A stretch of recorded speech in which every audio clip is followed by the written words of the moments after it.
이 시간 생각 하나님 말씀은 구약 예레미야 25장 8절에서 11절 말씀입니다. 구약 1090페이지에 있는 예레미야 25장 8절에서 11절 말씀 찾으신 분은 일어나서 교독합니다. 마지막 11절은 함께 읽겠습니다. 예레미야 25장 8절. 그러므로 만군의 여호와께서 이와 같이 말씀하시니라. 너희가 내 말을 듣지 아니하였느니라.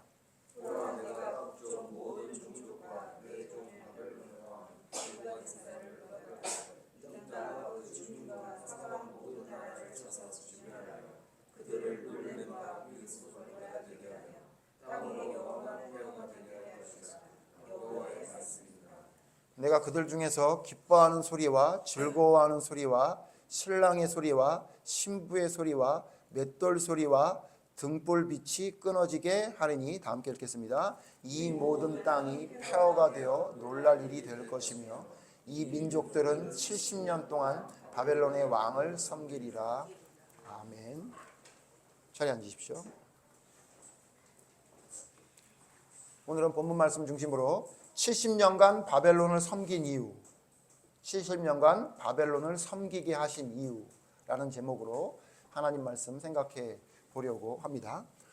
오늘 말씀을 보면 하나님이 예레미야 선지자를 통해 여호야김 왕 때의 말씀을 전합니다. 여호야김은 그 이스라엘의 마지막 왕의 마지막에서 세 번째 왕입니다. 그러니까 여호야김, 여호야긴, 그 다음에 시드기야 왕이 마지막인데, 여호야김 왕은 11년을 통치했고 그의 아들이었던 여호야긴은 석 달 열흘 100일 동안 통치했던 왕이고, 그 다음 마지막 시드기야는 11년을 통치했던 왕이기 때문에, 그러니까 이스라엘이 망하기 약 한 20여 년 전에 하나님께서 예레미야를 통해 여호야김 왕과 그 백성들에게 전했던 말씀입니다. 내용이 뭡니까 여러분? 지금 읽은 말씀을 보면 한마디로 뭐죠? 너희가 바벨론 나라에 끌려가서 바벨론 나라에 의해서 너희 나라가 망해서 너희가 그 바벨론 나라를 70년 동안 그 포로 생활을 한 다음에야 돌아오게 할 것이다 라고 성경에 말씀하고 있는 겁니다. 제가 오늘 뭐에 집중하냐면, 왜 하나님은 70년간 바벨론을 섬기게 하셨을까? 그 생각을 좀 여러분과 좀 나누려고 합니다. 그래서 제가 제목을 70년간 바벨론을 섬기게 하신 이유, 섬긴 이유 이렇게 잡은 건데요. 무슨 얘기냐면요. 왜 70년을 했을까요? 30년을 해도 되고 40년을 해도 되고 50년을 해도 됐을 텐데, 혹은 10년을 해도 됐을 텐데 왜 하나님은 70년 동안 바벨론을 섬기게 하셨을까요? 제가 무슨 말씀을 드리려고 하냐면, 너무 오래지 않나 이런 생각을 좀 해봤습니다. 보통 한 세대를 40년, 50년 이렇게 잡고 있거든요. 그러니까 바벨론에 끌려간 세대에 있는 성인들은 전부 죽고 그의 자식들까지도 종살이를 하게끔 하나님이 두셨다, 그 얘기입니다. 그러면 아무리 이스라엘 백성들이 잘못했다 하더라도 하나님 70년은 너무 가혹한 거 아닙니까? 라는 생각이 좀 들더라고요. 그래서 오늘 왜 하나님은 70년간 바벨론을 섬기게 하셨고, 왜 하나님은 이런 오랜 기간 동안 이스라엘 사람들로 하나님의 이 놀라운 징계를 당하게 했는지에 대해서 생각하다 보니까 무슨 생각이 들었냐면요. 이게 바로 하나님의 말씀에 순종하는 내용이구나, 이런 생각을 하게 됐습니다. 그래서 오늘 제목을 하나 더 잡는다면 순종이란 무엇인가 라는 그런 말씀을 여러분에게 좀 드리려고 합니다. 여러분, 순종이라 하면 순종이 뭐라고 생각하십니까? 제가 오늘 순종의 세 가지를 이야기할 거예요. 순종의 세 가지 혹은 세 단계를 이야기할 거예요. 여러분, 순종, 하나님 말씀에 순종한다라고 하면 뭘 순종한다고 보통 여러분 알고 계십니까? 이런 거죠. 하나님이 하시는 말씀을 그대로 순종하는 것, 그대로 따르는 것, 그게 순종이죠. 그래서 여러분, 첫 번째, 여러분이 잘 아는 대로 순종이란 뭐냐면요, 하나님의 말씀을, 하나님의 법에, 하나님의 말씀에 나를 맞추는 겁니다. 그렇죠? 하나님이 말씀하는 것에 내가 맞추는 거예요. 그게 순종이죠. 맞습니다. 그렇죠? 하나님이 뭐라고 말씀하셨어요? 하나님의 법을 말씀하셨는데 그 하나님의 법에, 하나님의 기준에 나를 맞추는, 내가 그거에 따르는 것, 그게 순종이죠. 근데 여러분, 그거는 1단계 순종입니다. 첫 번째 순종. 자, 문제는 뭐냐면 하나님이 말씀했고 하나님이 법을 말씀하셨는데 그 법에 우리가 따르게 되던가요? 잘 안 되죠. 그래서 여러분, 순종을 하나님의 말씀에, 하나님의 기준에, 하나님의 법에 나를 맞추는 것, 내가 따라가는 것, 이것만 생각하면 하나님의 말씀에 순종하는 게 점점 더 어려워집니다. 그래서 제가 오늘 여러분에게 이 70년간 바벨론을 섬긴 이유에 대한 말씀을 생각하면서 순종이 무엇인지, 어떻게 하면 순종하게 되는 것이고 어떻게 해야 순종을 더 잘할 수 있는지를 생각해 보려고 해요. 자, 제가 첫 번째 뭐라 그랬죠? 하나님의 법에 나를 맞추는 게 순종이라 그랬어요. 그런데 여러분, 뭐라고 말씀드렸죠? 하나님의 법에 내가 맞추는 게 잘 됩니까? 안 됩니까? 안 되죠. 안 되니까 하나님은 하나님의 말씀에 순종하기 위해 두 번째 단계를 사용하십니다. 그러니까 하나님의 법에 나를 맞추는 순종을 말씀하시는데 그걸 못하기 때문에 하나님은 두 번째 순종의 단계의 방법을 사용하시는데, 두 번째가 뭐냐면요, 두 번째는 여러분 앞에 보시면 알겠지만 하나님의 사인에 나를 맞추는 거예요. 하나님의 사인에 나를 맞추는 거예요. 오늘 성경 보니까 하나님이 사인을 보내요. 어떤 사인을 보냅니까? 예레미야라는 선지자를 통해 하나님이 사인을 보내요. 뭐라고 얘기하죠? 너희들 정신 차려야 된다. 돌아서라 이야기예요. 오늘 읽었던 말씀 조금 뒤로 가보면 25장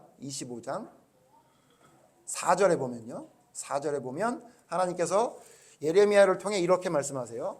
25장 4절 제가 읽습니다. 여러분 눈으로 따라오십시오. 그러므로 여호와께서 그의 모든 종 선지자를 너희에게 끊임없이 보내셨으나 너희가 순종하지 아니하였으며 귀를 기울여 듣지도 아니하였도다. 하나님이 어떻게 하냐면요, 내가 너희에게 말씀을 전해요. 그런데 그 말씀을 듣지 않아요. 그럼 하나님이 어떻게 하냐면 끊임없이 보내요. 근데 여러분 3절 보세요. 3절에 보면 그래서 끊임없이 사람들을 보내는데 심지어 어떻게 했냐면 예레미야를 통해서 몇 년 동안 하나님이 말씀하셨대요. 요시야 왕 13째부터 오늘까지 23년 동안 여호와의 말씀을 내게 임하기로 내가 너희에게 꾸준히 일렀으나 너희가 순종하지 아니하였느니라. 자, 하나님이요, 하나님의 기준을 말씀하셔요. 그런데 하나님의 말씀의 기준을 줬는데도 불구하고 그걸 듣지 않잖아요. 그럼 하나님이 어떻게 하냐면 꾸준히 부지런히 하나님의 종을 보내서 그 하나님의 말씀에 순종하라고 하나님이 계속 사인을 보냅니다. 무슨 얘기냐면 예레미야에게 23년 동안 계속 똑같은 말을 하게 하고 다른 선지자들을 부지런히 보내서 계속 말씀하시는 이유가 뭐냐면 우리에게 순종하라는 하나님의 사인이었던 거예요. 그러니까 여러분, 하나님의 기준을 알아요. 첫 번째 단계가 뭐냐면 하나님의 기준을 알아요. 하나님의 법을 알아요. 그래서 그 하나님의 법에 내가 맞춰야 돼요. 근데 그걸 잘 못한단 말이에요. 그러니까 하나님이 우리를 순종하게 하기 위해 두 번째 단계를 사용하시는데 뭐냐면 하나님이 사인을 주시는 거예요. 하나님의 종을 보내거나, 여러분 잘 아시지만 뭐죠? 사건을 통해서 하나님이 사인을 주십니다. 너희가 불순종한다는 것을 하나님이 깨닫게 하기 위해서 하나님이 사인을 보내주시는데 어떻게 하냐면 하나님의 사람을 보내거나 사건을 보내주세요. 성경의 예를 들어보면 우리가 금방 알 수 있죠. 하나님이 여러분 하나님의 법을 정했어요. 어떤 법을 정했죠? 제사를 드려라, 이런 법을 정했어요. 그런데 그 제사를 가인이 아벨처럼 드리지 않고 하나님 앞에 순종하지 않는 잘못된 제사를 드렸죠. 자, 하나님의 법을 알았어요. 그런데 가인이 하나님의 법대로 하지 않았어요. 그럼 하나님이 바로 내치지 않고 어떻게 하냐면 그를 순종하게 만들기 위해 어떻게 합니까? 하나님이 사인을 보내요. 그래서 가인에겐 하나님이 어떻게 사인을 보냈죠? 하나님이 직접 말씀하셨어요. 가인을 찾아가서 하나님께 이야기합니다. 너 왜 마음속에 못된 생각이 들어있느냐? 그거 잘 다스려라. 이렇게 이야기합니다. 지금 우리가 봤던 성경에 있는 것처럼 예레미야 선지자가 하나님의 말씀에 순종하지 않으니까, 하나님의 법에 맞추지 않으니까 하나님의 법에 맞추려고 하나님이 사인을 보내요. 어떻게 해요? 선지자들을 부지런히 보내고 예레미야를 20년 이상 동안 계속해서 말씀을 전하게 하는 사인을 보내요. 어떻게 하라고요? 순종하라고 사인을 보내는 겁니다. 그래서 여러분 사울에게는 누구를 보냈죠? 하나님이? 하나님의 말씀에 순종하라고 사무엘을 붙여주셨어요.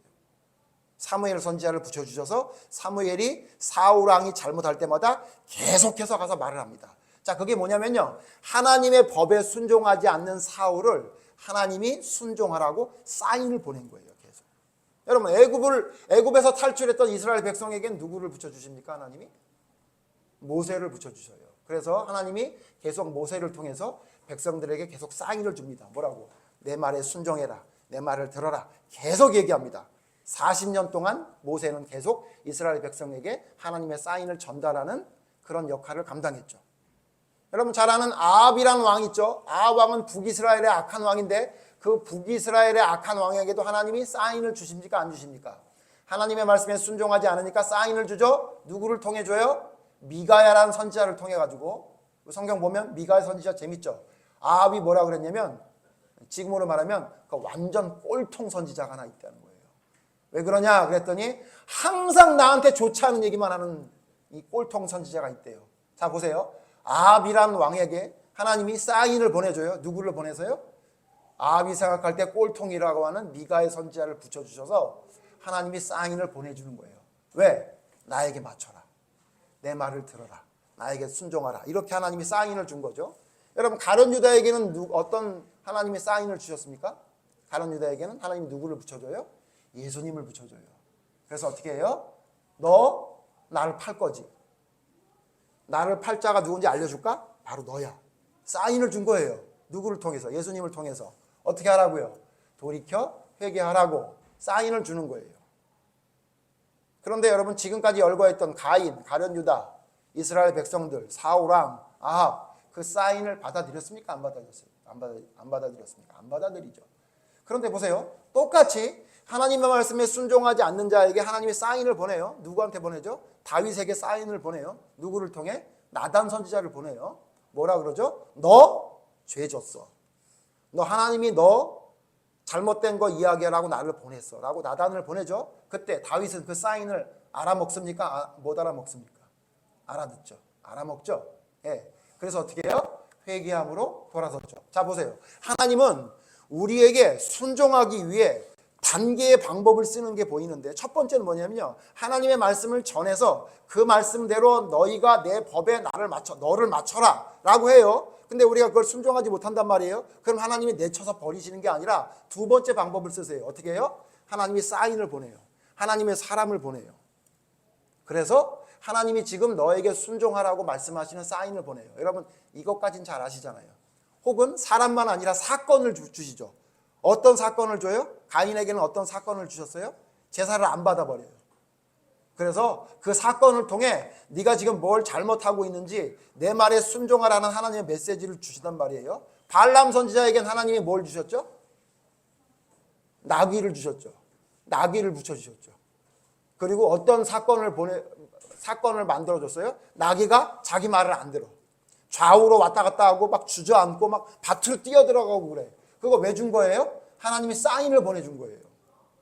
그러니까 정 사인을 줘도 못 알아먹으니까 어떻게 해요? 나귀로 하여금 말까지 하게 만들었잖아요. 왜 그런 거예요? 내 말에 순종하라고. 여러분 하나님은 우리가 하나님 말씀에 순종하지 않잖아요. 그러면 두 번째 단계로 뭘 하냐면요, 사람이나 사건을 통해 우리에게 순종하라는 메시지를 전해요. 자 여기까지는 제가 우리 교회에서 수도 없이 말씀드렸던 얘기예요. 자 오늘 한 가지 더 말씀드리려고 해요. 그런데 여러분 그래도 못 알아듣잖아요. 그래도 못 알아들어요. 하나님의 법을 알게 했는데 하나님의 법을 알고도 그걸 순종하지 않아.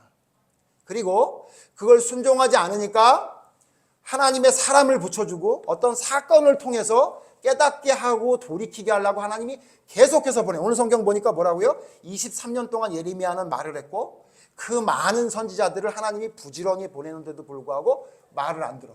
자 그럼 어떻게 하죠? 하나님은 이제 포기. 나는 너를 더 이상 할 수 없어라고 포기하지 않고 세 번째 방법을 쓰시는데 그게 뭐냐면요, 오늘 성경에서 말씀하셨던 70년간 포로 생활을 하게 하는, 이걸 다시 말하면 뭐죠? 세 번째 뭐죠? 여러분 보세요. 하나님의 징계에 나를 맞추게 하세요.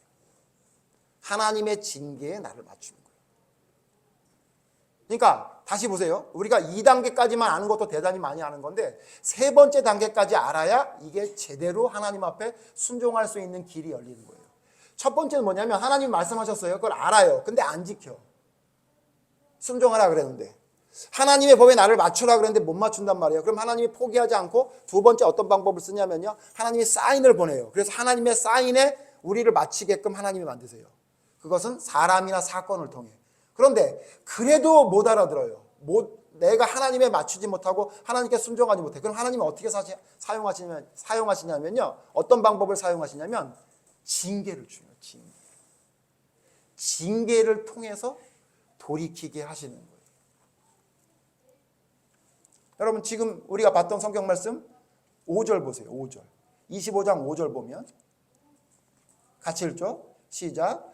그가 이르시기를 너희는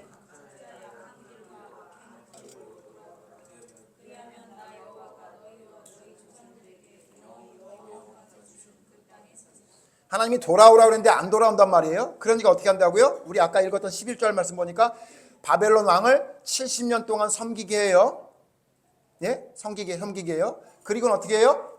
14절 보여? 14절.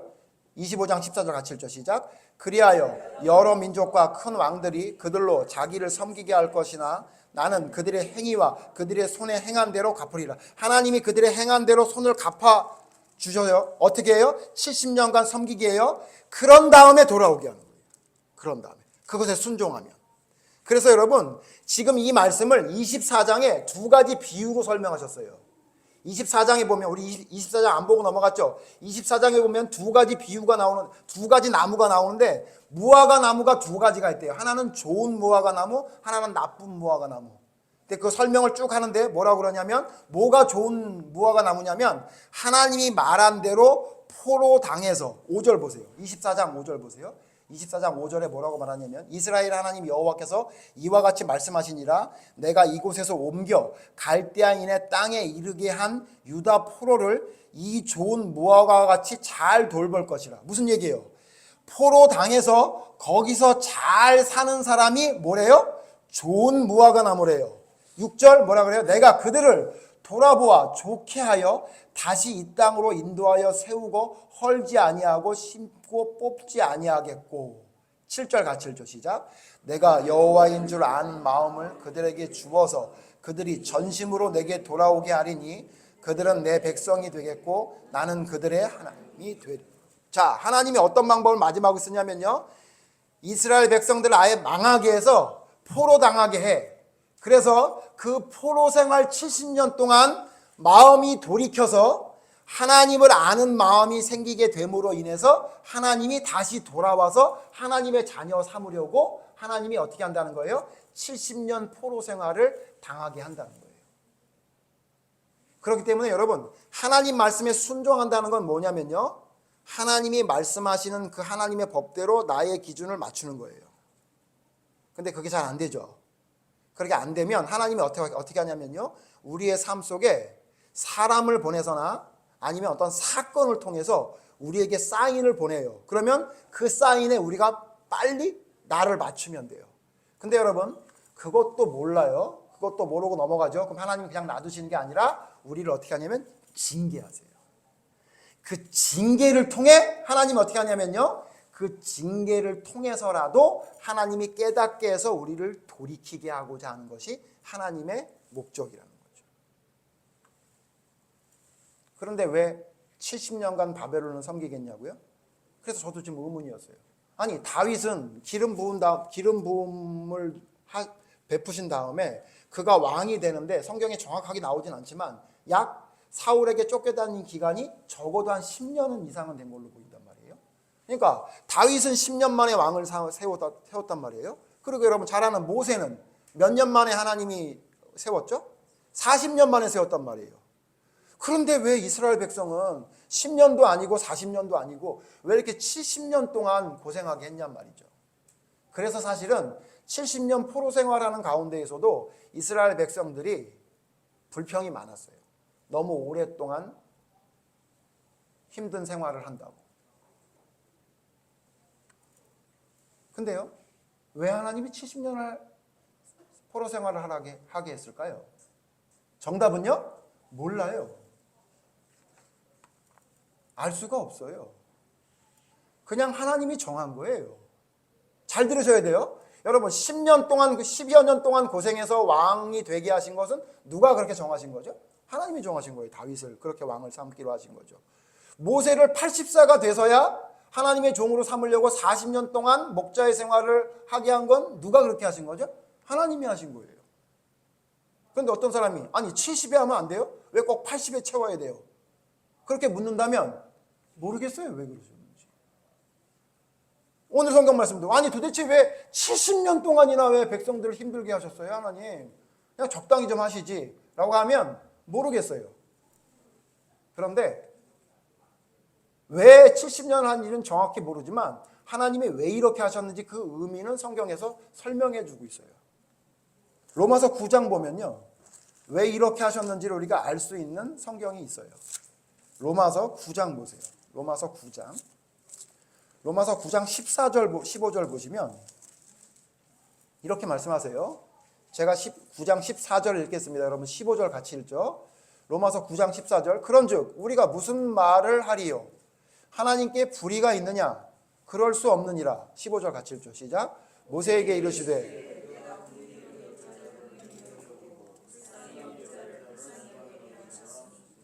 이 로마서 9장도 우리가 보면 재밌는데 앞에 뭐라고 말하냐면 왜 에서는 버리고 야곱은 하나님이 사랑하셨습니까? 뭐 이런 이야기를 쭉 해요. 그러다가 14절에 뭐라냐면 그런즉 우리가 무슨 말을 하리요? 하나님께 불의가 있느냐? 그럴 수 없느니라. 이게 무슨 얘기냐면 하나님이 야곱은 사랑하고 에서는 미워했다고 성경에 기록되어 있는데 왜 그랬습니까? 라고 하면 야 하나님이 하셨는데 하나님이 그러면 불의하신 분이라서 그렇게 하냐? 지금 우리로 말하면 그거예요. 그냥 눈 감고 그냥 어느 것이 좋을까요? 그래가지고 하나님 선택한 것 같아? 우리처럼? 아니야. 하나님 불의한 하나님이 아니지. 그리고 뭐라 그랬냐면 출애굽기에 있는 말씀을 인용한 건데 뭐라 그래요? 모세에게도 하나님 뭐라 그러냐면 내가 긍휼히 여길 자를 긍휼히 여기고 불쌍히 여길 자를 불쌍히 여기리라 하셨다는 얘기예요. 무슨 얘기예요? 내가 니네들한테 다 얘기해야 돼? 왜 걔를 선택했는지? 걔를 내가 왜 버렸는지? 내가 이유가 있어. 긍휼히 여길만 하니까 긍휼히 여긴 거고 버릴만 하니까 버린 거고 불쌍히 여길만 하니까 여긴 거지. 내게 기준이 있으니까 너는 내 기준을 믿으면 되는 거지. 왜 그랬냐고 그걸 다 일일이 다 너한테 얘기해야 돼? 이런 말씀이에요. 이게. 그러니까 무슨 얘기냐면 어떤 사람이 이렇게 질문하면 왜 70년 동안 바벨론을 섬기게 했습니까? 그러면 그럴만하니까. 내가 70년간 그들이 그럴만하니까 70년을 하게 한 거야. 그렇게 말씀하신 거예요. 제가 이 말씀을 왜 드리냐면 여러분 우리가 인생을 살면서 힘들고 어려운 일 있잖아요. 그럴 때 너무 힘들 때 우리가 어떤 말이 입에서 나오냐면 왜 이렇게 힘들게 하세요 하나님. 이런 마음이 우리에게 들어요. 저 이제 알았고요. 하나님 이제 예전처럼 안 하고 제대로 할 테니까 하나님 저 이렇게 힘든 거 좀 걷어가 주시면 안 되겠습니까? 라고 얘기를 해도 계속 힘들 때가 있다고요.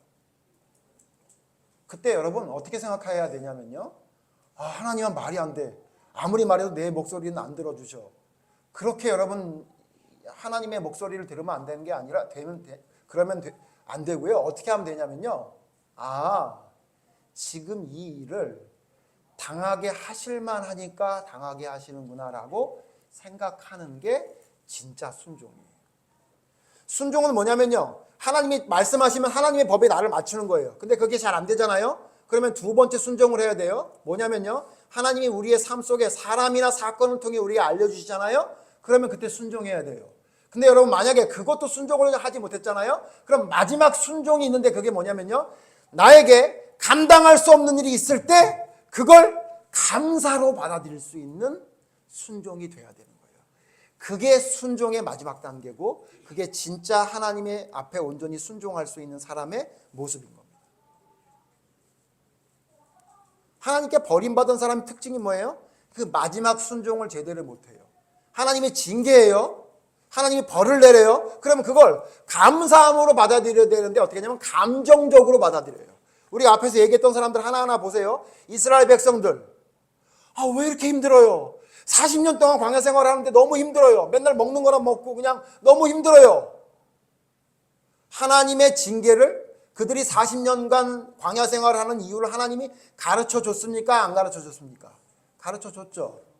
너희가 정탐꾼을 40일 동안 정탐하고 돌아왔을 때 너희가 의로운 정탐꾼의 말을 듣지 않고 악한 정탐꾼의 말을 들었지. 그래서 너희 40일 동안 정탐한 숫자를 하루를 1년으로 계산해서 40년 동안 광야에서 생활할 거야 말을 했다니까요. 그런데 그 하나님의 말씀을 어떻게 받아들이냐면 하나님의 감사한 징계로 받아들이는 게 아니라 그걸 감정적으로 받아들여요. 그러니까 어떻게 해요? 불평, 불만, 짜증 이런 거예요. 그리고 또 하나님의 그 말씀을 또 어떤 감정으로 받아들이냐면 너무 우울하게 받아들여. 막 침울하게 받아들이고 막 너무 그냥 나를 아무것도 아니라고 생각하게 받아들여. 그럼 어떻게 돼요? 가룟 유다처럼 자살하는 거예요. 그러니까 하나님의 말씀을 순종하려는 하나님의 메시지로 받아들이는 게 아니라 그걸 감정적으로 받아들이면 여러분 특히 세 번째 제가 말씀드린 하나님의 징계를 감사로 받아들이는 순종은 절대 못해요. 그냥 모든 게 불평불만이고 짜증이고 그냥 한숨이고 답답해진단 말이에요. 하나님이 우리에게 순종하기 위해 단계를 두셨어요. 그냥 말하면 들으면 좋은 걸 하나님이 제일 바라세요. 우리도 그러잖아요. 말하면 그냥 듣는 게 제일 좋잖아요. 근데 안 듣는단 말이에요. 여러분 아이들 키워보면 아시죠? 아이들 여러분 말하면 듣든가요? 안 들어요. 그럼 어떻게 하죠? 사인을 줍니다. 그죠? 저는 그렇게 키웠어요. 아이들에게. 뭐라고 얘기하냐면 아빠가 너희들한테 할 말이 있는데 있잖아. 아빠가 너희들 친구처럼 되는 아빠로 남을 수 있게 좀 도와줘. 뜬금없이 이런 얘기를 해요. 애들한테. 아빠는 너희들에게 화내고 싶지 않거든? 그러니까 아빠 그냥 계속 재미있는 아빠로 남을 수 있게 너희들이 좀 도와줘. 이런 얘기를 제가 왜 하냐면 말하는데 안 듣는 걸 보면요. 한두 번 보다가 제가 이런 얘기를 우스갯소리로 얘기를 해요. 제가 이거 왜 그렇게 한 거죠? 사인을 주는 거예요. 아니면 엄마들 그러잖아요. 너 그러다 언젠간 엄마가 한번 매를 들 날이 있어. 이렇게 사인을 주잖아요. 그죠? 그거 똑같아요. 근데 여러분 그래도 안 들어요. 그렇죠? 우리 애들 키워보니까 안 듣잖아요. 그럼 어떻게 하죠? 매를 때리죠. 혼나죠. 혼내죠. 예? 혼내고 그 아이를 때리고 그래요. 그럼 그 아이 왜 때리는 거예요? 저주하는 거예요? 아니면 내 말을 안 들었으니까 너 오늘 한번 죽어봐라. 그렇게 때리는 거예요? 아니잖아요. 어떻게 하기 위해서 혼내는 거죠? 순종할 수 있는 제대로 된 아이를 만들려고 하는 거죠. 근데 그때 그거를 이렇게 받아들이는 애들이 있어요. 아니 요즘 시대가 어느 시대인데 자녀를 때리나요? 이건 아동 학대에 해당됩니다. 이렇게 받아들이는 놈들이 있죠. 예? 예? 그런 놈들이 있죠. 예? 그런데 어떤 아이가 있어요? 닭똥 같은 눈물을 뚝뚝 흘리면서 그때 아빠가 사인을 줬는데 엄마가 사인을 줬는데 내가 그걸 무시하고 내 마음대로 했어요. 잘못했어요. 이렇게 눈물 흘리는 애들이 있죠. 자, 제가 그거 말씀드리는 거예요. 하나님의 말씀을 하면 그 말씀을 감사로 받아들이는 자식들이 있지만 그걸 감정적으로 받아들이는 애들이 있어요. 여러분 그건 슬프게 받아들이든 화를 내면서 받아들이든 그건 순종이 아니에요. 진짜 순종은 뭐냐면요. 그 하나님의 뜻에 나를 맞추는 거예요. 하나님의 법에 나를 맞추고 하나님의 사인에 나를 맞추고 하나님의 징계에 나를 맞추는 거예요. 그러니까 그 징계를 감사함으로 받아들이는 거예요. 여러분 이게 왜 중요하냐면요. 하나님은 이 기준을 하나님의 이 기준, 하나님의 이 법을 우리에게만 적용시키는 게 아니라 하나님에게도 적용시켰다고요. 아시죠?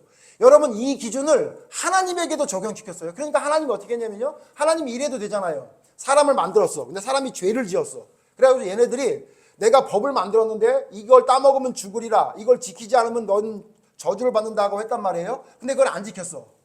그러면 하나님이 어떻게 하면 돼요? 이것들이 안 지켰네.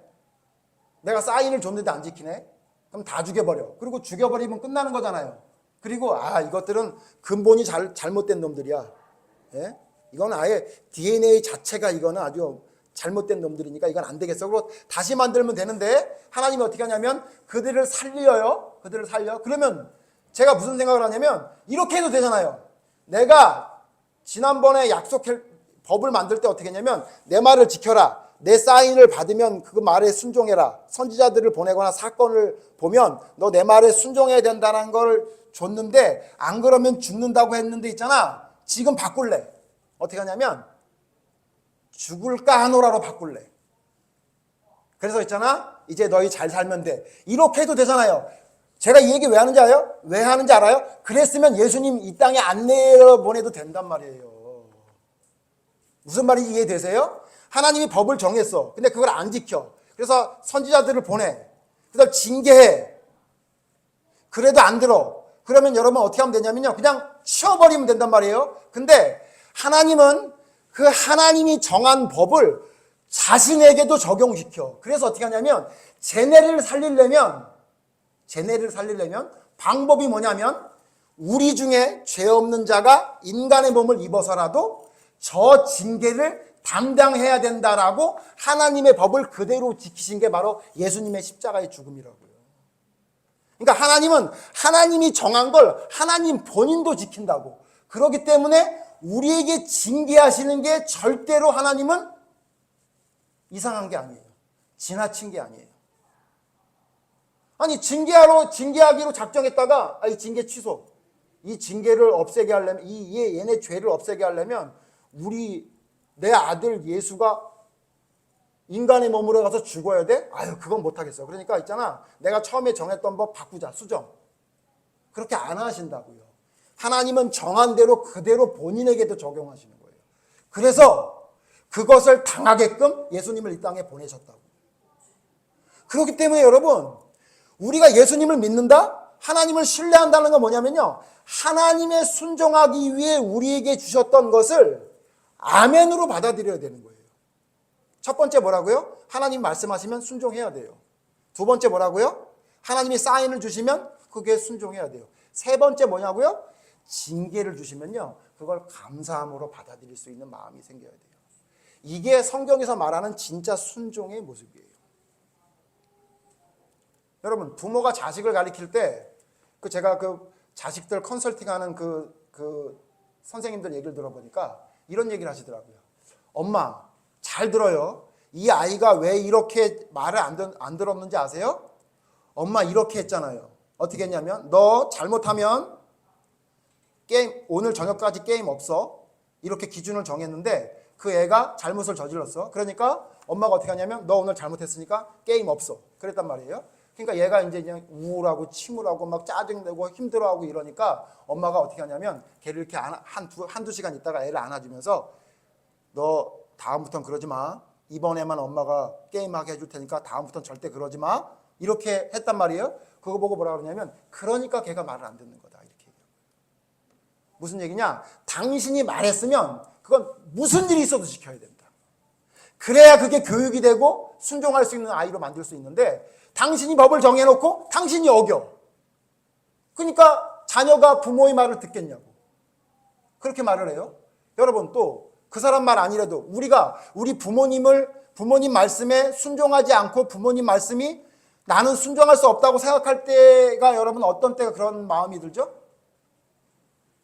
엄마 아빠가 말하는 법을 우리에게만 적용하고 본인들은 적용하지 않아. 그러면 이건 형평성에 어긋나는 거 아니에요? 아이들이 사춘기 될 때부터 나타나는 현상이 뭐예요? 왜 그거는 우리에게만 해당되고 엄마 아빠는 왜 이걸 지키지 않아요? 이건 불공평해요. 그렇게 되죠. 여러분 그렇기 때문에 하나님은 하나님이 정한 걸 하나님도 지키시는 거예요. 그래서 그 하나님이 정한 법을 지키시기 위해 이 인간을 살리기 위해 예수님을 이 땅에 내려보내시는 그 엄청난 수를 우리에게 주셨던 거예요. 그러므로 여러분 우리가 하나님 말씀에 순종하는 믿음의 사람으로 선다는 건 뭐냐면요. 이 모든 것들을 우리가 순종할 수 있는 마음으로 받아들이는 거예요. 왜 70년간 하나님이 바벨론을 섬기겠냐고요? 하나님이 정한 기준이에요. 왜 70년이냐고요? 모르겠어요. 그러나 하나님의 분명한 이유가 있었겠죠. 그러므로 그걸 그냥 받아들였으면 되는 거예요. 자 보세요. 아까 말씀드렸지만 이 앞장인 예레미야 우리가 봤던 성경 앞장인 24장에 있는 말씀에 어떤 무화과가 좋은 무화과라고요? 하나님이 바벨론에 항복하라고 한 대로 항복한 사람들이 좋은 무화과라고요. 무슨 얘기예요? 하나님의 법을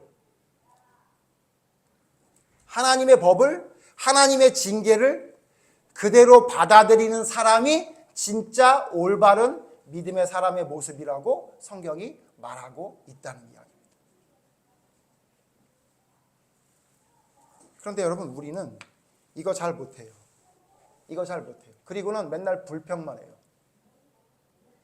하나님 왜 이렇게 너무 힘들게 하나요? 저도 여러분, 제가 지난번에 제가 지었던 노래 찬송 부르자고 하면서 제가 말씀드렸잖아요. 제가 한참 지내다 보니까 하나님 왜 이렇게 어렵게 해요?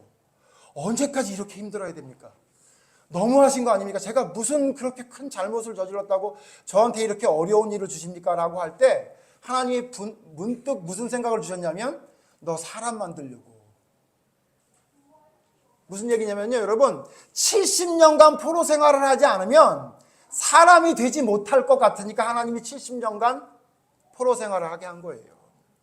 모세가 40년 정도는 광야에서 생활을 해야 그가 겸손한 사람이 될 수 있으니까 하나님이 40년을 한 거지, 하나님이 그냥 무조건 무 자르듯이 정해놓고 무조건 지켜라 이렇게 하는 분이 아니라는 것을 기억해야 돼요. 그래서 성경에 뭐라 그래요? 내가 긍휼히 여길 자를 긍휼히 여기고 내가 불쌍히 여길 자를 불쌍히 여기고, 또 확대해 보면 내가 징계할 만한 사람을 징계하고 내가 용서할 사람은 용서하고 내가 죽일 만한 사람은 죽이고 내가 사고를 당하게 할 만한 사람에게 사고를 당하게 하고 내가 이렇게 엄중한 말씀을, 무서운 말씀을 들어야 될 사람한테 듣게 한다고 성경이 말하고 있는 겁니다. 마지막 성경 하나 찾아보고 오늘 말씀 정리해보죠. 히브리서, 그래서 이 말씀이 정리할 수 있는 귀한 말씀이 히브리서 12장이 있죠. 히브리서 12장에 보니까 하나님이 주시는 징계에 대해서 이렇게 설명해 주고 있어요. 히브리서 12장 7절. 히브리서 12장 7절, 8절 같이 읽어요. 다 같이 한 목소리를 씁니다. 히브리서 12장 7절 시작. 너희가 참음은 징계를 받기 위함이라.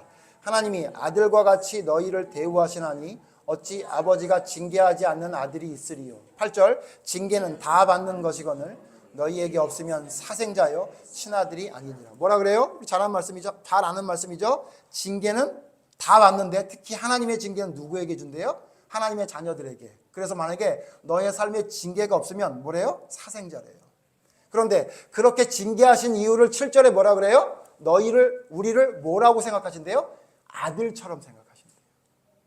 아들처럼 생각하기 때문에 징계한다는 얘기예요. 제가 자주 말씀드리지만 우리 태준이가, 태서나 태준이나 은비가 잘못하면요, 저는 어떻게 하냐면요, 우리 아이들처럼 징계하지 않아요. 아니, 거기 부모도 있고 또 제 자식도 아니니까, 물론 영적인 제 자식이라고 생각하기 때문에 제가 계속 지켜는 보고 있지만 제가 저희 아이들을 혼내는 것처럼 혼내지 않아요. 뭐 예를 들면, 성철아, 너 오늘 예배 시간에 졸더라. 너 그러면 안 되는 거야? 이렇게 저는 태준이한테 얘기하지 않습니다. 결국은 얘기했네요. 근데 왜냐하면 제 아이가 아니니까요. 근데 여러분, 제 아이는요, 제가 철저히 얘기합니다. 왜? 제 아이니까요. 여러분, 하나님이 우리를 징계하셔요. 70년 동안 포로 생활하라 그래요. 40년 동안 광야의 생활하라 그래요. 10년 동안 말도 안 되게 쫓겨다니는 일을 하게 만들어요. 왜 그래요? 우리를 사랑하셔서 그런 거예요. 우리 아들처럼 생각하니까. 그러면 우리는 징계를 당할 때, 하나님이 사인을 주실 때, 하나님의 법을 알 때 어떻게 하면 되는 거예요? 그 말씀에 나를 맞추면 되는 거예요. 불평불만하는 게 아니라 그 말씀에 나를 맞추면 돼요. 이런 일이 나에게 왜 있지? 그게 아니라 이런 일이 나에게 있게 한 하나님의 이유가 있나 보다라고 찾아야 되는 거예요.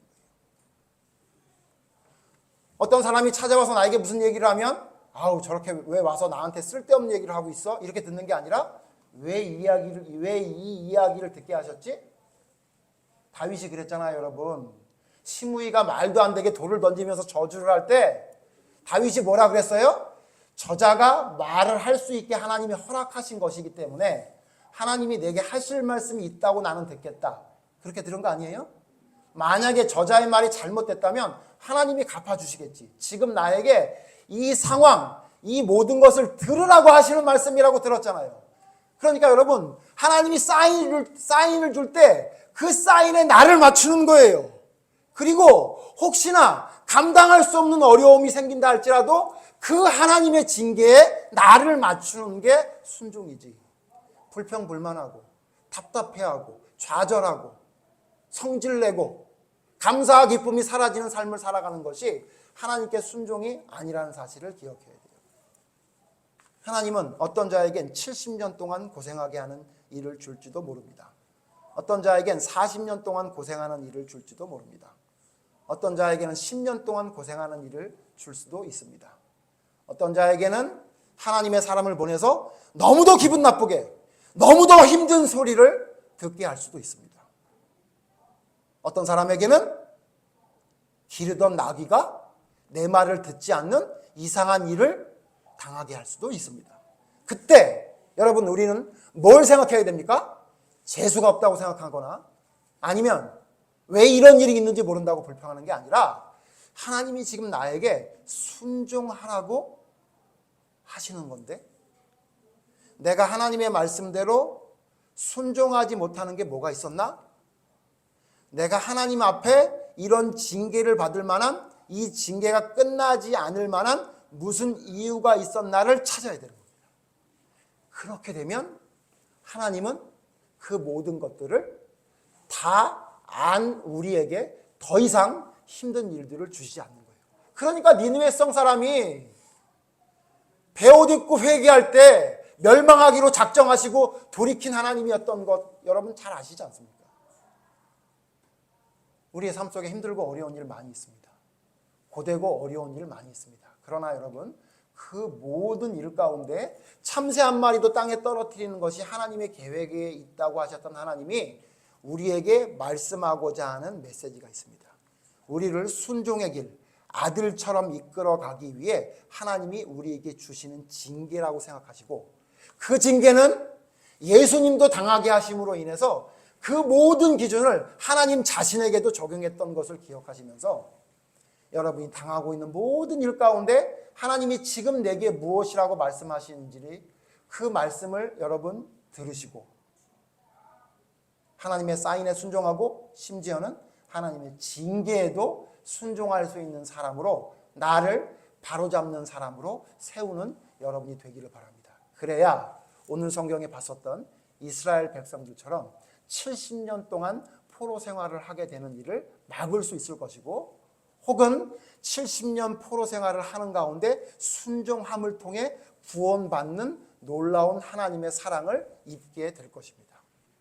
여러분의 삶 속에 있는 하나님의 사인, 하나님의 징계, 하나님의 말씀에 귀를 기울이십시오.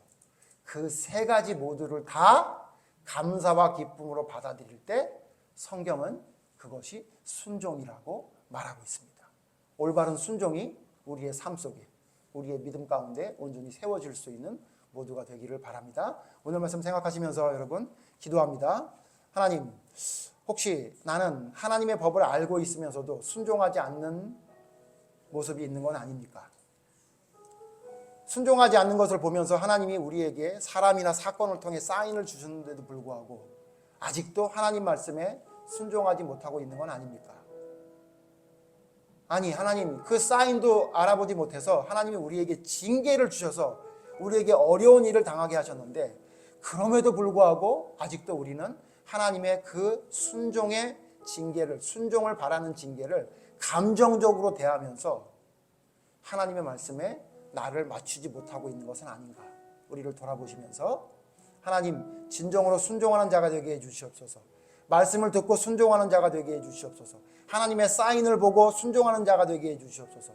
하나님의 징계를 받을 때에 감사함으로 순종하는 자가 되게 해주십시오 라고 여러분 자신을 돌아보며 잠시 기도하는 시간 갖겠습니다. 다 함께 기도하겠습니다. 하나님은 우리에게 순종하기를 원하십니다. 그래서 하나님은 하나님의 법을 우리에게 주셔서 우리를 하여금 알게 하셨습니다.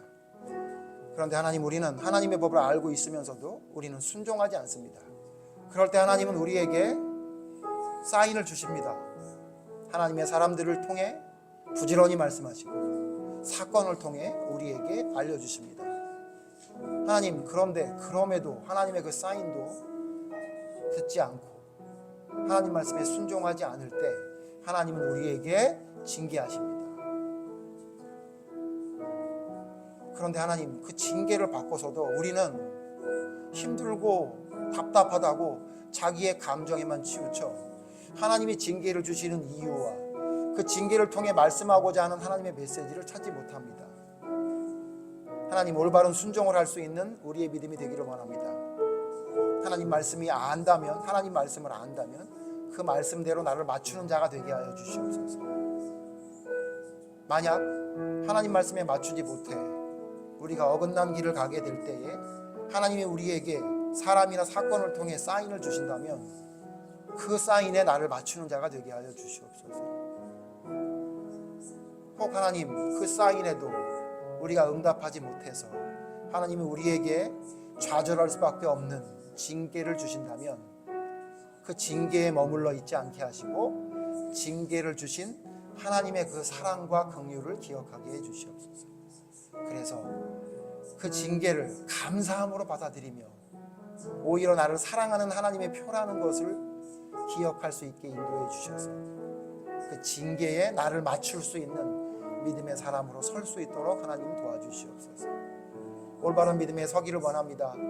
하나님과 가까이 하기를 원합니다. 하나님 말씀에 순종하기를 원하오니 하나님 말씀에 순종할 수 있는 올바른 믿음의 단계가 성장할 수 있는 저희로 설 수 있도록 하나님 도와주시옵소서.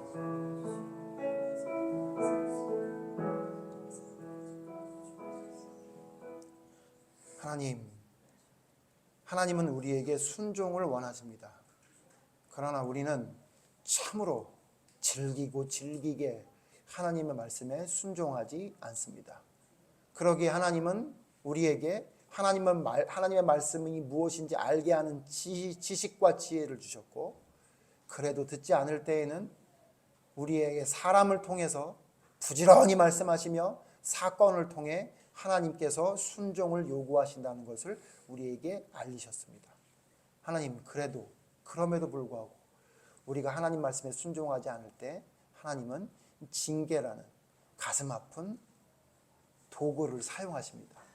하나님, 그 도구를 받아들일 때 그것이 진정한 순종이라는 사실을 기억하게 해주셔서 내가 앞서는 것이 아니라, 나의 감정이나 나의 생각이 앞서는 것이 아니라 하나님이 우리를 사랑하시기 위해 베푸셨던 그 말씀과 사인과 징계에 나를 그곳에 맞출 수 있는 순종이 우리의 믿음이 될 수 있도록 하나님 인도해 주시옵소서. 하나님이 우리를 얼마나 사랑하셨는지를 안다면 하나님의 말씀에 순종하는 자가 되게 해 주시옵소서. 그것을 순종하지 않을 때에 우리가 곁길로 나감에도 불구하고 하나님은 부지런히 우리에게 말씀하시는 그 메시지에 우리의 귀를 기울일 수 있는 순종이 있게 하여 주시옵소서. 그러지 않아 하나님이 징계할 때에는 오히려 그 징계를 감사함으로, 기쁨으로 아들됨을 나타내는 표라 기억하며 그 징계를 감사함으로 받아들일 수 있는 진정한 순종이 우리의 삶에 있게 되기를 원합니다. 주님 앞에 온전히 순종할 수 있는 믿음의 사람으로 성숙하게 성장할 수 있도록 우리의 믿음을 돌아보고 내게 부족한 것이 무엇인지를 찾아 하나하나 순종할 수 있는 자로 바로 세우는 믿음의 사람으로 설 수 있도록 인도해 주시옵소서. 그래서 하나님, 니느웨 성이 멸망하기로 작정하셨음에도 불구하고 회개함을 통해 하나님의 뜻을 돌이키게 했던 그들의 믿음이 우리의 믿음이 될 수 있도록 도와주시옵소서. 온전한 회개가 하나님의 진노를 막을 수 있으며 온전한 기쁨과 천국의 소망을 누릴 수 있음을 기억하게 하셔서 우리 안에 회개할 것이 무엇인지를 온전히 찾아 바로 회개할 수 있는 믿음의 사람으로 설 수 있는 저희가 될 수 있도록 인도해 주시옵소서. 온전한 순종이 우리의 삶에 온전히 세워지기를 원합니다. 끝까지 순종할 수 있는, 감사로 그 모든 것들을 순종할 수 있는 믿음의 사람으로 설 수 있도록 성령님 부족한 저희와 함께하여 역사하여 주시옵소서. 그렇게 될 줄로 믿사오며 예수님 이름으로 기도드립니다. 아멘.